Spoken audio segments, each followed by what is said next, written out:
Being human is an invitation to return to yourself, and ideally an invitation to return to each other. It's not about lowering the bar. It's not about settling. It's not about pretending. It's not about acting like things don't matter. It's about remembering that you are the person before you are a performer. It's how we stand when the pressure to be impressive feels louder than the permission to be real.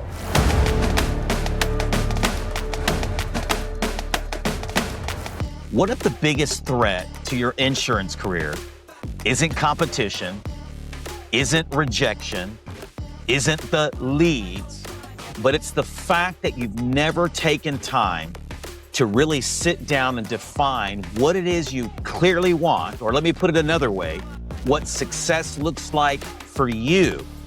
Well, on today's podcast, we're going to be unpacking that and so much more. And I'm with my guest today, who's an author, he's a speaker, he's an entrepreneur, he's a coach. I'm proud to call him my mentor and my friend, Rocky Garza. Welcome to the podcast. My man, thank you so much for having me, Rob. I really appreciate it. Absolutely. So here's where I want to start before we dive in to the other stuff. What really drew you into the insurance space, and what has kept you coaching insurance agents across the country? Yeah, I think the insurance has a really unique spot in the market. When I say market, the general business market, because I think if we were to take a sweeping generalization of those that really care, I think in insurance you find it's a group of people who genuinely care about other people, or oftentimes the thing we really do want to help. I think there's an element that it does require some level of sort of gusto and grit and entrepreneurship and business ownership, and there's a little bit of fire you got to find, and I think I really value and appreciate that. And then I think I really do find that often a lot of folks in insurance are trying to build a life. They believe, maybe put it this way: they believe that insurance can be a gateway to building the life they actually want. And so I think there is something about that I think continually draws me back to working with agents and working with agencies and working with IMOs. And because I think there's an element of that is sort of maybe it's a triangle, or maybe it's a 3-part Venn diagram of going people who care about people who have a little bit of grit and they're willing to do the work and get their hands dirty. And there's this element of, and if I can get these things to align right, then maybe I'll actually get to build the life that I actually want. And for me, that's a sort of like an ethos aspect of me and who I am. And so it's a very appealing place for me to be able to support folks. Yeah, and I love that, because I remember when I first met you at an event in Florida about a year and a half ago, defining what I really wanted really just messed with me. I remember even asking if I could meet with you the next morning for like an early breakfast and coffee. And I think one of the biggest takeaways for me, Rocky, was learning to live in that tension of that I may be doing this, but there's an and part of it, and this is okay as well. And so what I want to talk about today is really how big of a part does defining what you truly want play in not only us being successful, because, that's kind of the sexy part of our industry, but also finding this deep meaning of purpose. Can you expound on that for a few minutes? Yeah, so I think often when we hear the phrase, or maybe somebody asks us, because I ask it often, so I see it on people's face often. When I ask people, "What do you want?" and they kind of look at me like, "Well, what do you mean?" I'm like, what do I want, like today, or what do I want for the future, or what do I want? And again, my response is always, yes. However you hear the question, what do you want? And I think a couple things. First, one, I think it's often a difficult question for us to answer, because I think many of us, and I'm making some sort of sweeping generalizations, but I think for many of us, we've sort of been taught that to be fully honest about what we want becomes synonymous with arrogance. And to answer what it is that we want becomes synonymous with selfishness. Right. When I didn't ask that at all, I didn't say what makes you better than people. I didn't say tell me what you want when you're the most selfish and you hate those around you. I didn't say. I just said what do you want. But I always find it interesting that our typical gut reaction for the average person is that we immediately default to like, I can't answer that, because if I did, and here's sort of the caveat, I would be letting somebody else down if I told you what I actually wanted. Because it's for me to get what I want is going to cost somebody else what they want. Now, do I think that sometimes that can be the case? Sure. Sometimes for me to get what I want for dinner means my children don't get what they want. Yeah, sometimes there's a give and a take, but I think at large, I don't think our ability to at least determine or define what we believe we want has to come at the expense of somebody else. So I sort of think that's like obstacle number one we have to be able to get over to allow ourselves to answer that question. I appreciate what you said about the tension, because I often find the second sort of hill we have to climb to begin to define what we want is allowing ourselves to answer the here and the future. And knowing that those things, just because they don't match, doesn't mean they're not aligned. Right? Just because they're not exactly the same doesn't mean one cannot be a gateway or a path to another one. I can be able to say today, I want to go get a coffee when I'm done here. And then I want to make sure that I work with my team. And then I want to go work out. And then I want to pick my kid up because we have a baseball game this afternoon. And I can talk about the wants. I want to build a business that lets me leave at 4 to go to the bus stop to pick up my son so we can get ready for baseball. Like, those are things I want today. Now, sometimes those wants today are going to prevent me from being in the office for 15 hours, 7 days a week, stacking cash so I can retire at 36, right? By the way, I'm 43, so that's an impossible one, but right. So I think sometimes the things we choose in the present, if we don't see a clear line as to why that's going to yield the thing I think I want in the future, we go, well, that thing must be wrong. If I want to retire early, I must work and sacrifice all the time I have now. And well, why can't both be true? Why can't I want to build a life today that is valuable and meaningful, and where it allows me to spend time with my family, and under the context of that it makes sense, right? I'm not talking about working 2 hours a week, but I'm talking about maybe not working more than 35 hours a week and trying to, and I know that's going to limit me some here, but oh man, the reward that I have from being at home for me personally is immensely valuable. And so I think there's a tension in that. Again, this sort of the second hill is, can I answer both? Can I answer what I want for today while also laying the groundwork for what I want in the future? So I think as we sort of walk through those, I can do it without being selfish. Can I talk about today? Can I think about that? And then really it's just a very, very simple exercise. If I meet anyone at a conference and we're talking about this topic and they come up to me and they go, Rocky, what do I do? And where do I go? And I say, here's what I want you to do. I want you to go back and get a piece of paper. And I want you to write down 25 things that you want. And they go, what do you mean? Like anything in the world? I say, well, I'm not inside your brain. Whatever comes to your brain, I want you to go write down 25 things that you want. And then I want you to wait 24 hours and I want you to go eliminate 10 of those things. Go eliminate the 10 that you're like, you know what? That's not that important. Get rid of those. Wait 24 more hours. I want you to come back and I want you to eliminate 10 more. So you should be left with 5. Now, that doesn't mean you can't have all 25, but we're just trying to help our brains go down to what's most important. Then those 5 that are left, then I would ask you to consider, what are those 5 things that you would say you really want? And what are you doing today to actively move you towards allowing yourself to have the ability to begin to see those things come to fruition? Yeah, no, I definitely love that, because I know for me, and we've talked about this, but coming from a faith-based background, it was hard for me to talk about success. I don't know if anybody ever said it from the pulpit, or some don't talk about success, but it's almost like this given. Like if you were chasing success or wanted to be successful, then you weren't really living the way God wanted you to live, right? And I remember sitting down with you, just working through that tension. And even though there still may be a little bit of tension there for me, and there may always be for the rest of my life, I've learned to through you and your mentoring, that's okay, right? And I think this is what I want people to get today, is it's okay, right? You want to be successful, but you also want to do this. And that tension may never go away, but I can promise you this, that it has gotten a little bit easier for me to go, no, I can be successful and still glorify my creator, whoever that is for you. And I love that. So talk a little bit more about that tension part there, because I think so many people, they think tension can be a bad thing, when in reality, I believe I've grown the most in that tension. Yeah, I don't see how we are only alive because of tension. Right.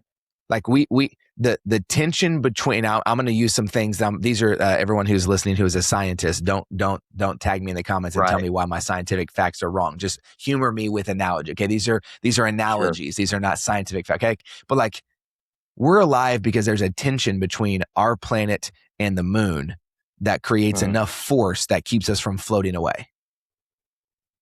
We're alive because there's a tension between the way the earth rotates and how weather cycles, such that water will get out of our earth, will go to the sky to then come back down to then nourish the things that need water.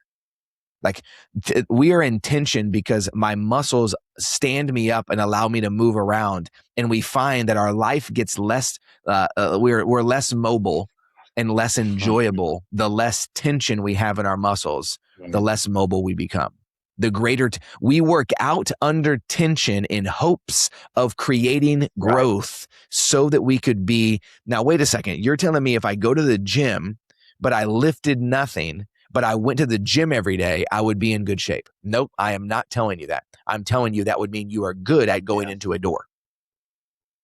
If you want to grow, though, you're going to need to put your body under tension. However, that means that we have to be mindful and we have to be willing and we have to be ready and we have to be thoughtful about, well, am I aware of the tension that I am actively pursuing? And am I aware of the tension that exists, but I have ignored and potentially is more detrimental? Would it be wise to wear a 50-pound vest everywhere you go all the time? No, at some point that would become detrimental. The tension would be too high. It would not be good for your joints. Sure. But you're telling me a 50-pound vest, 20 minutes, 3 days a week would be good for me. I'm saying I would consider it.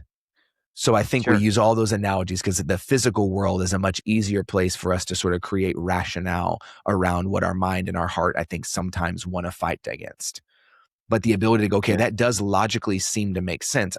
So then in our own life, if we believe that there is something that if we believe there is something that we are in great pursuit of making sure we're not wrong about, I would ask us to consider if there's enough tension. Because see, often I think that we are in deep pursuit of what we would say with our mouth is we're in deep pursuit of making sure that we're right. But I find more and more that more than being right, many of us are much more interested in simply not being wrong. Because I think we've found that when we are wrong, we are abandoned. And when we are wrong, we are rejected. And we are wrong, we potentially are not loved. So if being wrong makes me not loved, then what must make me loved is being right. So we say, I just want to be right. When in reality, I often find, no, we just don't want to be wrong because we don't want to be rejected, because we don't want to be unloved. And I know people are thinking, wait a second, I thought we were talking about tension of what you want. How did we get here? But I think if we don't go here, if we don't go all the way down to the proverbial root of going, well, why do I find myself arguing about things, right? Why do I find myself trying to convince someone rather than converse with someone? Why do I try to find myself in positions where I'm trying to convince myself rather than having a dialogue with myself or someone else? Because I think if we can go to those areas to go, where are the places that I'm simply trying to not be wrong, are probably areas where we have a clear opportunity to begin to define what it is that we want. But it's going to live inside of that tension, right? The tension of success and humility. Well, let's go back to how do we define humility? Is humility defined as a making small, a meekness, a quietness, and a putting away so that it's not bothered? Or is humility the ability to be fully aware of everything I am capable of and willfully choosing to use that when necessary? I know what my mouth can do. I know what my words can do. I know what I am capable of doing. Humility is not me saying, never talk again. Humility is saying, be aware of every word you say when you speak, because every word has the ability to change someone's life. Facts. So my capacity to go, so then what do I want? Well, I want to change people's lives. Well, you should talk more. Not always. I should live in the tension of going, what is it that I actually have to say? Am I talking because I just want to? Or am I talking because I have something meaningful and thoughtful that I want to present to just somebody else? Am I trying to be right, or am I simply trying to not be wrong? And I think that tension, our ability to wrestle with that, allows us to go, there's no reason that Rob and Gina shouldn't be able to be successful. There's no reason they shouldn't pursue the things that they want. There's no reason they shouldn't build a great agency. There's no reason we shouldn't. Where I think sometimes in the faith world, it gets confused is because we like really successful people when they like to give us things. We don't always Mm. like really successful people if they're not giving me the thing that I want because I don't think I'm successful. And I don't think that has anything to do with my success. I think that has everything to do with somebody else's desire of what they want from me. Well, it's interesting. It's interesting when we have that big capital campaign. If I can stroke a check, man, everybody loves my business. Yeah. If I opt to not stroke a check, now all of a sudden, for him, the old camel in the needle, it's going to get him. It Yeah. feels to me like you just didn't get what you wanted. That's what it sounds like Yeah. to me. So I think there's a No. wrestle with that I think we have to be able to sort of strip away some of the external factors and allow ourselves to come back to go, they can both be true. I can be very intense. My personal tension that I try to, especially in the last year, I've really, really tried to hone in is going, where does Rocky, how often can I find myself at the intersection of intensity and sincerity? How often can I find this very delicate tension of an intensity that's like, hey, look at me, right? Yeah. Almost grabbing your shirt, but not quite. Close enough, I could grab your shirt, but I'm not going to, right? And sincerity to go, I'm not grabbing your shirt because this is as far as I'm willing to go with you. And I'm going to ask you to come and meet me the rest of the way. And I Mm. think for me, that's sort of the place, that's a tension I live and wrestle with all the time. There's this intensity and sincerity, this reality of being human. How do we make leadership more human? How do we make growth more human? How do we make being human more human? Just be human. Just eat the Yeah. donut, right? So I Yeah. think there's a space that tension exists all over. No, I think that's so good. And I would add another layer to that from what I see, or at least personally, that's been hard sometimes to go, what if I'm wrong? Especially when you start leading people. But if you look all over social media, you see that the biggest videos out there, the reels, the long form, on whatever platform, are about people's failures, are about people getting it wrong. Those are the ones that seem to get the most traction. And it makes us hypersensitive to going, man, I hear what Rocky's saying, but what if I am wrong? And people are going to make fun of me. People are going to, make a reel about me, or they're going to say things about me. And I love what you're saying, because for me, what I've had to learn, Rocky, and a lot of that is even through what you've helped us with, is if it all at the end of the day helps me grow into the person that I need to become, right? Or to find that deeper level of purpose or meaning while at the same time achieving success, then I'm good, right? Mm-hmm. I'm good. Like, make me wrong all the time. You know what I mean? Because I've grown more in those seasons than I have in just seasons of going, oh, I've been successful. No, it's been in those hard seasons that I've really grown. So I'm really glad that you elaborated on that. Let me add another layer to that. Let's talk about the stories that we tell ourselves, right? Because I think this plays a big part. Like for me, I grew up with a single mom. We were poor, on welfare. We were the hand-me-down family in the church. And I was so attached to that story for so long, Mm. Rocky, that it caused me to play small. How does the stories that we tell ourselves, or the ones that we're attached to, how does that directly affect finding purpose, finding meaning, but also finding success? Yeah, I mean, there are two stories at play in our life all the time. There's the Hmm. stories told to us about us. So those are the things through Sure. words and the actions of others that are communicated to us. To your point, you just mentioned, rattled off a few about yourself. Stories told to you Yeah. about you is that you're the hand-me-down family. You're the poor Uh-huh. family. You're the family that can't do it by yourself and you need help. You can't Sure. afford the things everybody else can, right? So whether all of that was always 100% true, through the words of others and the actions of others, even in generosity, communicated to Mhm. you, you can't do this by yourself. Mm. And you're never going to have as much as everybody else does. Just by nature. That's not good, bad, or right or wrong. No one's at fault for that. That's just true. Sure. Okay. The second narrative at play is the stories that we tell ourselves about ourselves. This is the way that we talk to ourselves. So we start going, Rob grows up, he's getting older, he gets a job, he gets into ministry, and all of a sudden he realizes well, ministry is about charity, and it's about helping people, and it's about giving to those that are Yeah. less deserving. And so there's sort of this soft spot in Rob's heart where he goes, well, I remember being that person, and that person Right. is who I am. So I want to make sure I can care for that person. We'll pause right there. Those two stories are at play all the time. Stories told to us and stories we tell ourselves. When Sure. you and I, the intersection of those stories, when you and I met, there was a portion of that was you were going, hey, I am trying to maybe unravel some of these stories, but I keep unraveling them, and inevitably they come right back together. And I feel like I feel like I'm losing my mind here, right? It's like I get here and I'm like, no, it's not going to be. Just kidding, it is. No, I don't really want. Just kidding, it is, right? So I think there's an element of that to go, okay, well, we have to find a way to unravel and untangle those stories, but we have to identify them separately. Otherwise, we only hear it as one singular voice. So Rob gets to a place to where he goes, wait a second, can I love people? Can I serve people? Can I care for people? And can I do that while building something significant for my life, my family, and my business? Well, I don't know because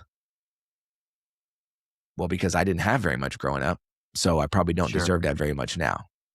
Yeah. If I get too successful, are people going to think that I've changed?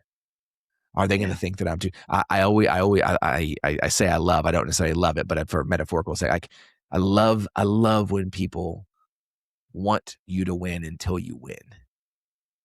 And then they realize that you're winning and they're not. And all of a sudden you become the enemy. Well, guess what that's called? That's called stories told to you about you. Oh, you're too good for us now. Oh, you're big time now. Oh, excuse me? Isn't this the very thing you told me to do my whole life? Is to go after it and to work hard and to be successful. And now that I am and you're not, you are frustrated because I'm leaving you. Very interesting, right? Why? Well, because they have stories told to them about them, and so goes the thing. So I think the practical piece, if you're listening, you're like, man, that is true. A couple things. Number one, stories told to you about you are always a greater representation of the storyteller than they are the main character of the story. The things told to us about us through words and actions of others are always a greater representation of the story of the storyteller than they are the main character of the story. It's almost rarely about us. It's almost always about them. The stories we tell ourselves about ourselves are almost always true if we had the ability to find what makes us human. But if we want to find what makes us perfect, they're almost always going to be negative. You've been told your whole life, Rob, you talk a lot. Rob, you're engaging. Rob, you have some charisma, but also Rob, you're a little too much. Rob, tone it down a little bit. Rob, you don't have to talk all the time. Hey, let them say so. Hey, you don't have to speak every time okay, well, I can tell you what's true. All that is true. Yeah. Now, if we take that true and good, now we're going full circle back to our definition of humility earlier. Now we find the way. Our job is to screw up being ourselves long enough to learn when to be ourselves most. Like it is go and say things. You're going to say things we shouldn't say. We're going to go learn that, shouldn't say that. Now, the next time I say something, it can be more pointed at me, more purposeful. It doesn't have to be for me trying to pontificate so that somebody goes, oh my gosh, look at Rob, he's always talking. So it's this constant tension, we're in a theme here, of being able to go back and forth to go, well, what is true about me? Rocky is intense. That is true. There is no getting away from that.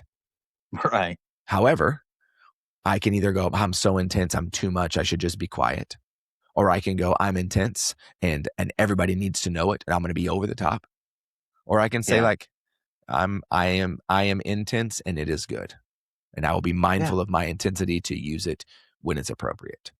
And so I think there's some of this for all of us. It's these roadblocks that prevent us from the ability to be able to say, how do I know them and how do they know me? And when am I going to be successful? And how do I know what I want? And let's pause.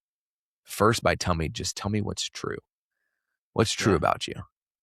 And if we get crazy, then we can go, what's true and good. And if we can land on what's true and good, just at face value, don't give me a bunch of disclaimers and qualifiers. Then maybe we take what's true and what's good and we begin to use that towards in the pursuit of the direction of what we want. No, I think that's so good. And by the way, if you're getting value out of this interview today, please take a moment to hit the like button for us, subscribe. Also comment below if there's something that you go, hey, we discussed today. I'd like to get a little bit more explanation on that. Comment below, and I promise we'll answer those comments for you. All of this just helps us get this information out to more new agents or agents in general like yourself. So practically, how does someone begin to break free from those stories? Right? Like if today, if an agent's watching, he goes, okay, where do I start to break free from that story or stories so I can start learning to define what it is I clearly want?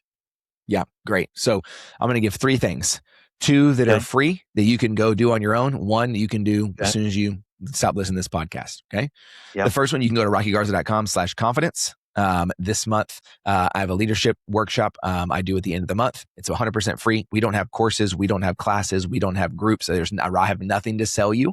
It's 100% free. So you can go sign up for that. Bring your whole team. Would love for you to be there. It's called Somewhere in the Middle, a conversation around being human. And every month we talk about a different topic around what it means to be human. And almost every one of those topics is a tension that we're wrestling with. So you can go and grab that. Okay. That's free for you. We do at the end of every month.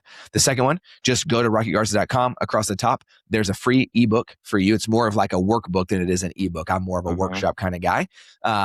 Called Be Confident. And that is everything what you just asked me about. The two stories, where do they go? There is an 8-chapter, 80-page, very simple read that will walk you through the entire process we just talked about, with questions at the end of every single chapter for you to discover and uncover who you are, what makes you you, and what makes you good. It's 100% free. There's no upsell. There's no now buy the course. There is no course. Just go download the book for free and go read it. So that's number 2.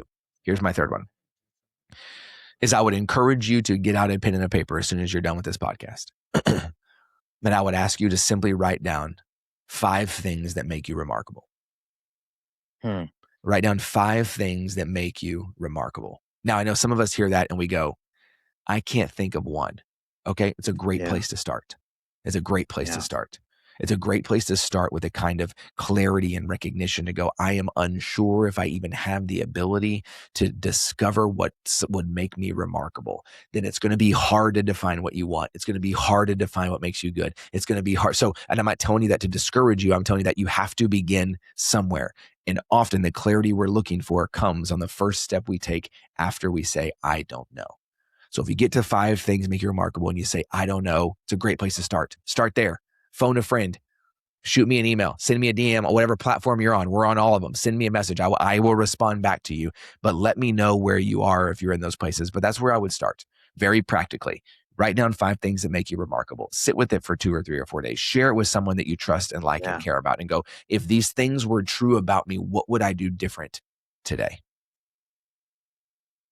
Yeah, that's so good. And will you talk about this too? Because when I met you, and some of those things you talked about, we talked about in mentoring sessions of, I found that some of the things that made me remarkable were some of the things that people said were not remarkable about me, because people, like you said, maybe some of them were sincere, but I thought, my intensity can be a remarkable trait about me, or my passion, because I'm loud and passionate. Right. Some of those things can be remarkable. Will you talk about that for a minute? Because maybe there's people watching this today that go, I can't think of anything, but it could be some of the things that maybe other people have been hating on you about.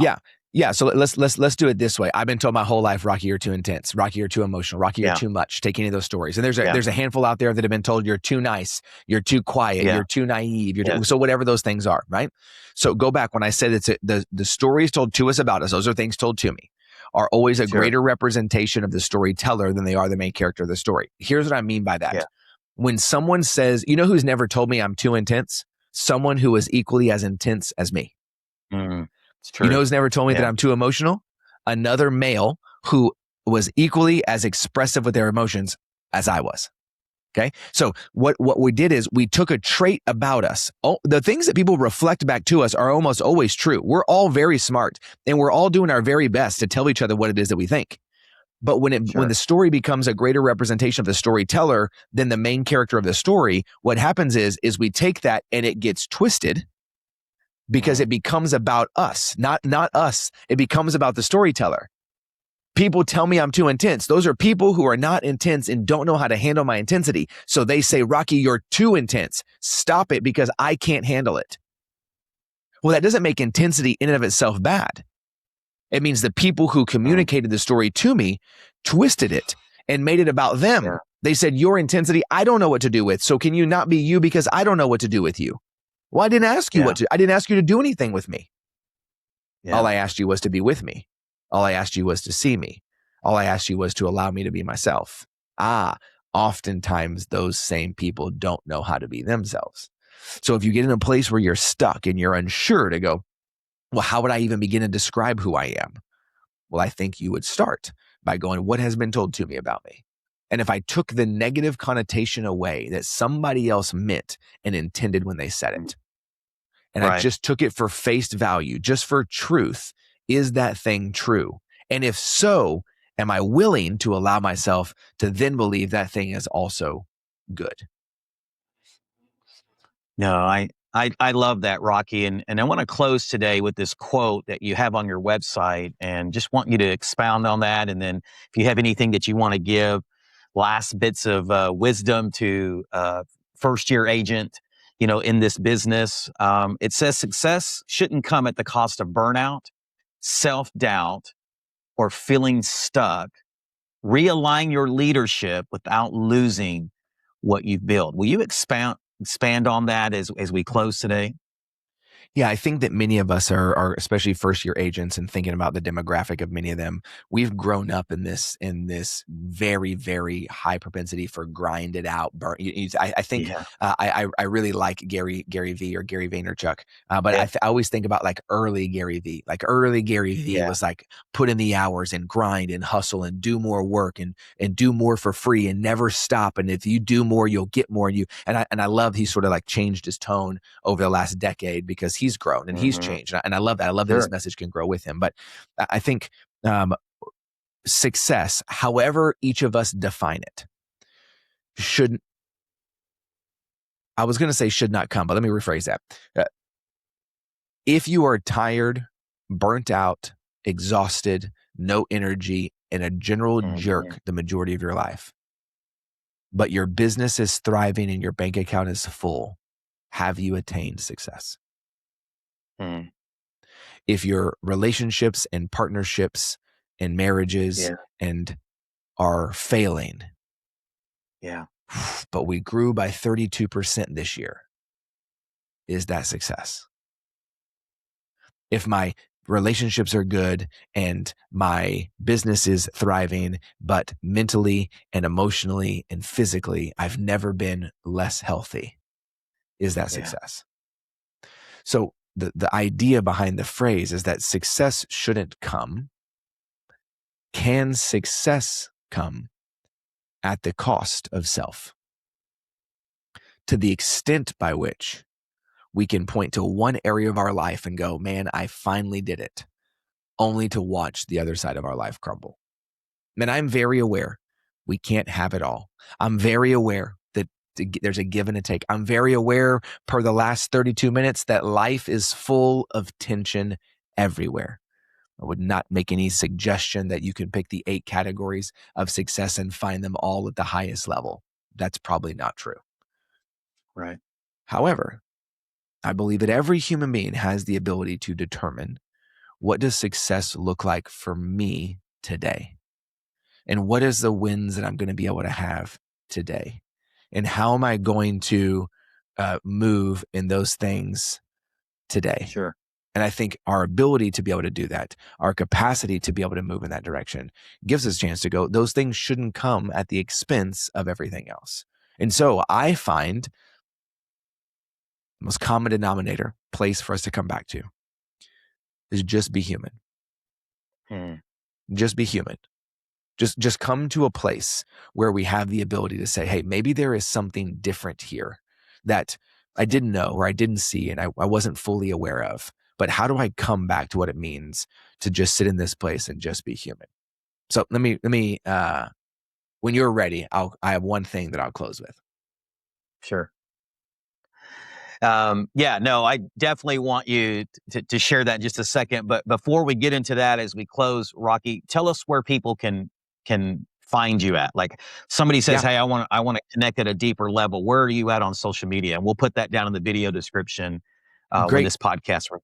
Great. Yeah, you can, we are on every platform. LinkedIn is Rocky Garza. Instagram is at Rocky Garza. Facebook is Rocky Garza. TikTok is Real with Rocky. That's the name of our podcast. If you're a podcaster and you're listening to this one, you probably are. We'd love for you to check out our podcast. It's on all platforms. It's called Real with Rocky. You can check me out at rockygarza.com. I'm a very easy, bald, big eyebrows, and search Rocky. I'm a very, very easy guy to find. So I am out there, Yeah. whatever platform your choice is. And please, I'd love to hear from you. If you're listening, if you found me on this podcast, please shoot me a message and let me know what you got or how I could support or what our team could do to get resources to you. Yeah, and as we close with your final thought, what you said just a few seconds ago is so true, to just be human, which is really hard though, Rocky, in this life of filters and AI where we can enhance ourselves. And it's just so easy to be this enhanced, filtered version of me. But I have found that even though it's hard sometimes to just be human, it has been very freeing for me, right? Very, just finding a level of peace and contentment that maybe I never had before, because I thought I had to be this way. I thought I had to, as you said, once again, nothing wrong with hustling and grinding. By nature, Right. that's who I am. But I've learned that I can have both. I can still hustle and grind in certain time frames, but also still have a very successful relationship with my wife and my kids and my family. So I say all to say this: the final thought that you had, I definitely want to hear it. Yeah. So we'll end with this, on this idea of being human. Mm-hmm. Being human is an invitation to return to yourself, and ideally an invitation to return to each other. It's not about lowering the bar. It's not about settling. It's not about pretending. It's not about acting like things don't matter. It's about remembering that you are the person before you are a performer. It's how we stand when the pressure to be impressive feels louder than the permission to be real. And I think sometimes we live in a world that rewards polish, right? We're told to optimize, refine, upgrade, scale, accelerate, and this subtly trained to believe that clarity is mandatory and confusion is weakness. That grief should be processed privately, that doubt should be hidden, and that if we're leaders and we're parents and we're agents and we're spouses and builders, then we must always appear steady. But that life doesn't cooperate with narrative, with that narrative. Real life doesn't cooperate with that. And so if there's anything that I know to be true, it's this: you can't outperform being human. You can only deny it for so long. The world is going to continue to reward image, yet wholeness requires honesty. So just remember that just be human is the reminder to be here, to be honest, to be present, to be imperfect, to download an ebook and to answer a question, to write down 25 things and put them in order and mark off 10 a day for 2 days until you land on 5, and just trust that who you are, even in the tension, even in the mess, is enough to take the next step. And that everything else we're going to build begins with our ability to have a clear idea about who we are today. And so if nothing else, then let today be your reminder to just be human. Yeah, it's so good. And we greatly appreciate you coming on the podcast, pouring in to our audience. And listen, for all of you watching today, you've been given the information, right? You've been given the practical steps, but now it's your job to go implement what Rocky has shared with you today. Because I truly believe this, Rocky, our industry is so obese on information, just gathering information, but we're anemic in the implementation part. I know that's pretty much everywhere, but especially in the insurance industry. So we greatly appreciate you spitting some fire today. And once again, if you got value out of today's video, take a moment to hit the like button, subscribe for us. This just helps us get that information out to more agents like yourself. And by the way, if you want to learn 3 practical ways on how to get a return on your failures, then I want you to go watch this video here.